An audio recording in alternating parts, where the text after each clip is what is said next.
اب یہاں پر تھوڑا سا میرے اور آپ کے لیے رک کر سوچنے کا مقام ہے کہ وہ ہستی جسے اللہ رب العزت جو ہیں وہ پوری انسانیت کے لیے نمونہ بتا رہے ہیں، اور وہ ہستی جو ہم سے اتنی محبت رکھتی ہے کہ قرآن فرماتا ہے فَلَعَلَّكَ بَاخِعٌ نَفْسَكَ کہ اللہ کے رسول کہ اپنے آپ کو آپ ہلاک کر دیں گے اس غم میں کہ لوگ اسلام نہیں لا رہے، اور جو اتنے حریص ہیں مسلمانوں کے لیے کہ وہ نیک اعمال کریں اور اللہ کی دہکائی ہوئی اس جہنم سے بچ جائیں۔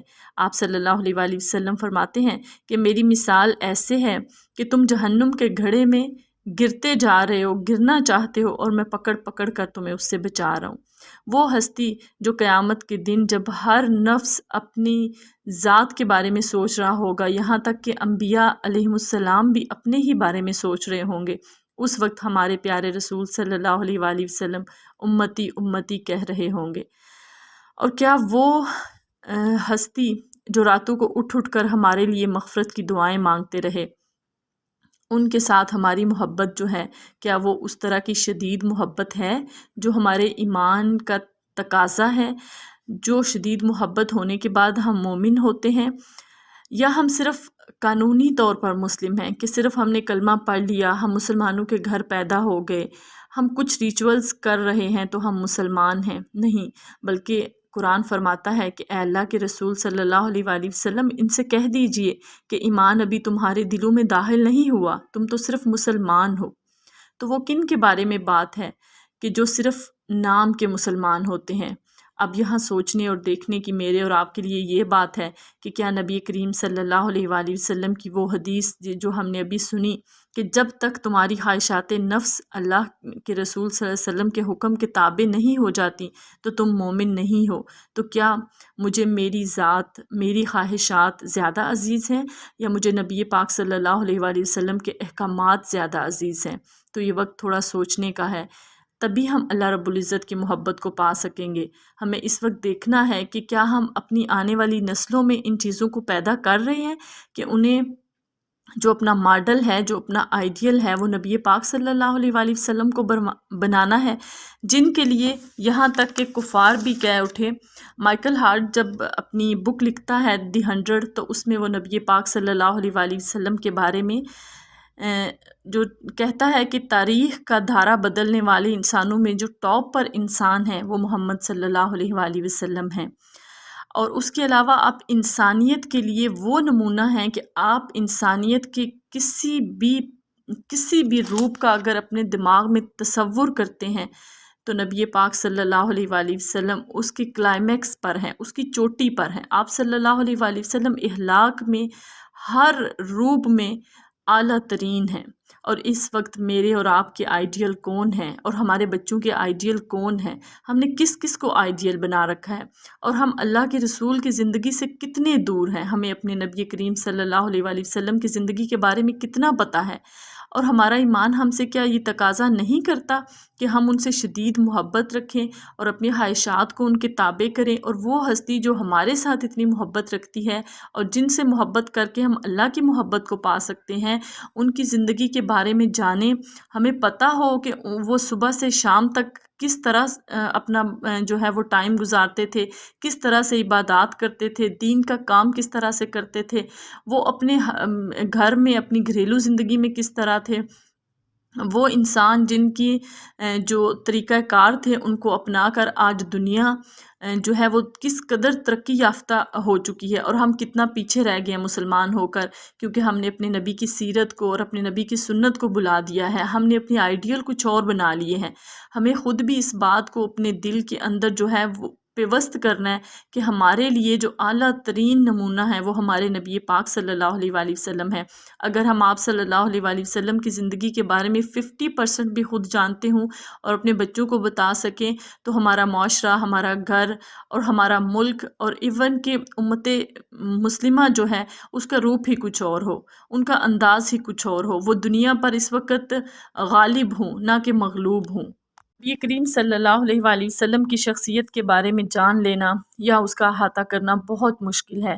یہ صرف ایک آپ کے اندر اور اپنے اندر ایک شوق پیدا کرنے کے لیے، اور شوق نہیں، یہ ہماری روح کی ضرورت ہے، یہ میری اور آپ کی ضرورت ہے، یہ ہماری زندگی کی ضرورت ہے۔ اس کے بغیر ہم مومن اور مسلم ہیں ہی نہیں۔ اگر مسلم ہیں تو ہم صرف نام کے اور قانونی مسلمان ہیں، ہم مومن نہیں ہو سکتے جب تک ہم آپ کی 100% اطاعت نہیں کرتے، جب تک ہم آپ سے شدید محبت نہیں کرتے۔ تو لہٰذا ہم نے دیکھنا یہ ہے کہ ایسے نبی کریم صلی اللہ علیہ وآلہ وسلم جن کو کفار بھی بہترین انسان مانتے ہیں، کیا وہ ہماری زندگی میں ان کا کتنا ہم ان کی سیرت اور سنت پر عمل کر رہے ہیں۔ ہم نے اپنے آپ کو ٹٹولنا ہے، اس بات کو جاننا ہے، اپنے آپ کو دیکھنا ہے۔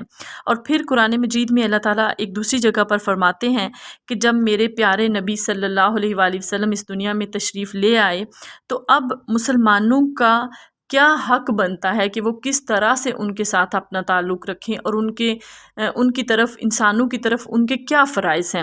تو اس میں اللہ تعالیٰ فرماتے ہیں کہ جو لوگ ان پر ایمان لائیں گے وہ ان کی تعظیم کریں گے، ان کی مدد کریں گے، اور جو نور ان کے ساتھ ہم نے نازل کیا ہے یعنی کہ قرآن مجید، اس کی پیروی کریں گے، اور وہی کامیاب ہونے والے ہیں۔ اب اس آیت کے حوالے سے ہم دیکھتے ہیں کہ اللہ کے رسول صلی اللہ علیہ وآلہ وسلم کی تعظیم کس قدر ضروری ہے۔ یعنی آپ صلی اللہ علیہ وآلہ وسلم کے بارے میں جب کوئی بات کر رہا ہو تو ہمیں اس کو کتنی اہمیت دینی ہے۔ سورہ حجرات میں ایک جگہ پہ آتا ہے کہ اللہ تعالیٰ فرماتے ہیں کہ اپنی آوازوں کو پست رکھو نبی پاک صلی اللہ علیہ وآلہ وسلم کے سامنے، کہیں ایسا نہ ہو کہ تمہاری آواز بلند ہو اور تمہارے سارے نیک اعمال جو ہیں وہ ضائع ہو جائیں۔ اور اگر اتنی سی کوتاہی پر نیک اعمال ضائع ہو سکتے ہیں تو آپ کی تعظیم کے کیا کہنے، پھر کیا تعظیم ہوگی آپ کی۔ تو پھر دیکھیں کہ کیا ہم جب اتنی نافرمانیاں آپ کے احکامات کی کر رہے ہیں تو پھر ہمارے وہ نیک اعمال جو ہیں ان کا ٹھکانہ کیا، وہ کہاں ہیں، اور ان کا کیا صلہ ملے گا ہمیں قیامت کے دن۔ اس آیت میں یہی فرمایا جا رہا ہے نا کہ تمہیں پتہ بھی نہ چلے اور تمہارے اعمال ضائع ہو جائیں۔ اور ہم کس طرح سے، اگر ہمیں کوئی ہمارے نبی صلی اللہ علیہ وآلہ وسلم کے بارے میں بات بتاتا ہے تو اس کو نعوذ باللہ اگنور کرتے ہیں، ان کو اتنی اہمیت نہیں دیتے۔ کوئی حدیث ہمارے سامنے آ جائے اس کو پڑھتے نہیں ہیں۔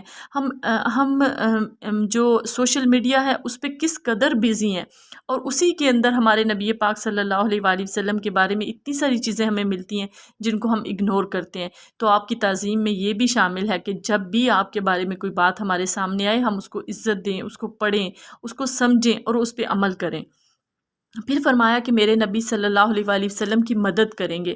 اب نبی پاک صلی اللہ علیہ وآلہ وسلم نے اپنی پوری زندگی اپنی ذات کے لیے کبھی کسی سے مدد نہیں مانگی۔ مدد سے مراد یہ ہے، جس طرح اللہ تعالیٰ قرآن میں فرماتے ہیں نا کہ تم میری مدد کرو میں تمہاری مدد کروں گا، تو اللہ کو ہماری مدد کی کیا ضرورت؟ ایسے ہی اللہ کے رسول کو ہماری مدد کی ضرورت نہیں ہے۔ وہ مدد اصل میں ہماری اپنی مدد ہے، یعنی کہ تم اللہ کے دین پہ عمل کرو، اللہ کے دین کو سمجھو، اللہ کے دین کو قائم کرو اس دنیا میں۔ اصل جو نبی پاک صلی اللہ علیہ وآلہ وسلم کی بعثت کا مقصد تھا وہ یہی تھا، اس قرآن کے نزول کا جو مقصد تھا وہ یہی تھا کہ اللہ تعالیٰ فرماتے ہیں کہ میں نے اپنے رسول کو اس لیے دنیا میں بھیجا، دنیا میں تم لوگوں میں سے ہی اٹھایا کہ وہ اس دین کو تمام ادیان پر غالب کر دے۔ یہ جو آیت تھی کہ نبی پاک صلی اللہ علیہ وآلہ وسلم کے بارے میں یہ حکم جو آپ کو دیا گیا کہ اس دین کو غالب کیجئے، لاگو کیجئے، امپلیمنٹ کیجئے ان احکامات کو اور دکھائیے دنیا کو، یہ صرف نبی پاک صلی اللہ علیہ وآلہ وسلم کو حکم دیا گیا۔ اور 5 دفعہ قرآن میں اس بات کا تذکرہ آتا ہے۔ پہلے انبیاء کو صرف ان کے وقت کے لیے جو احکامات تھے وہ دیے گئے، یہ نہیں کہا گیا کہ اس دین کو غالب کر کے دکھائیے، لیکن نبی پاک صلی اللہ علیہ وآلہ وسلم کو یہ فریضہ سونپا گیا اور آپ نے بخوبی یہ فریضہ ادا کیا۔ اب اس کی مدد ہم کس طرح کر سکتے ہیں؟ اللہ اور اس کے رسول کی، وہ اس طرح سے ہم کر سکتے ہیں، ہم اس دین کو سمجھیں، اس کو اس دنیا میں غالب کرنے کی کوشش کریں۔ یہ اللہ رب العزت اور نبی پاک صلی اللہ علیہ وسلم کے ذریعے بتا چکے ہیں ہمیں کہ یہ دین غالب ہو کر رہے گا۔ دیکھنا یہ ہے کہ اس میں میرا اور آپ کا کیا حصہ ہے۔ اگر ہم کچھ بھی اس کے لیے کر سکتے ہیں تو وہ کوشش ہمیں ضرور کرنی ہے۔ اللہ تعالیٰ صرف کوشش کو دیکھتا ہے، لہٰذا مجھے اور آپ کو اپنا حصہ ڈالنا ہے اس میں۔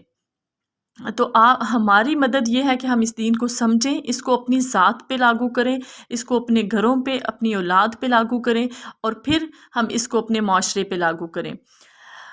یقین مانیے اس دین پہ عمل کرنا مشکل نہیں ہے، اور اگر آپ کو مشکل لگتا ہے تو اس کے لیے آپ اللہ سے مدد مانگیں۔ اللہ بہت ہی زیادہ اپنے بندوں کی مدد کرنے والا ہے۔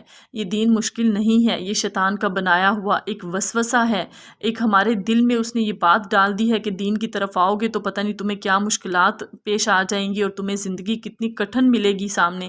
نہیں، بلکہ اگر آپ دنیا میں جنت میں رہنا چاہتے ہیں تو اس دین کے اندر آ جائیے، اللہ کے رنگ میں رنگ جائیے۔ یہ میرے اور آپ کے لیے صرف ایک آسان راستہ ہے اور صرف آسانیوں کی طرف لے جاتا ہے، اور اس میں کوئی مشکل نہیں ہے۔ اللہ خود اپنے بندے کا ہاتھ پکڑ لیتے ہیں۔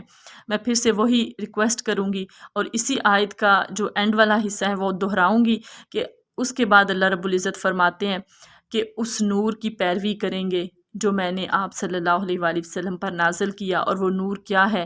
وہ نور ہے قرآن مجید۔ ہم انشاءاللہ اپنی بات کا آغاز اسی بات سے کریں گے۔ اللہ تعالی ہم سب کو عمل کی توفیق دے۔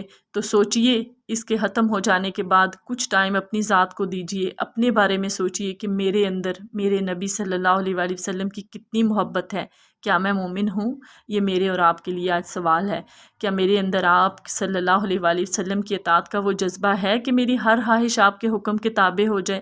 اللہ رب العزت ہم سب کو عمل کرنے کی توفیق عطا فرمائے۔ السلام علیکم ورحمۃ اللہ وبرکاتہ۔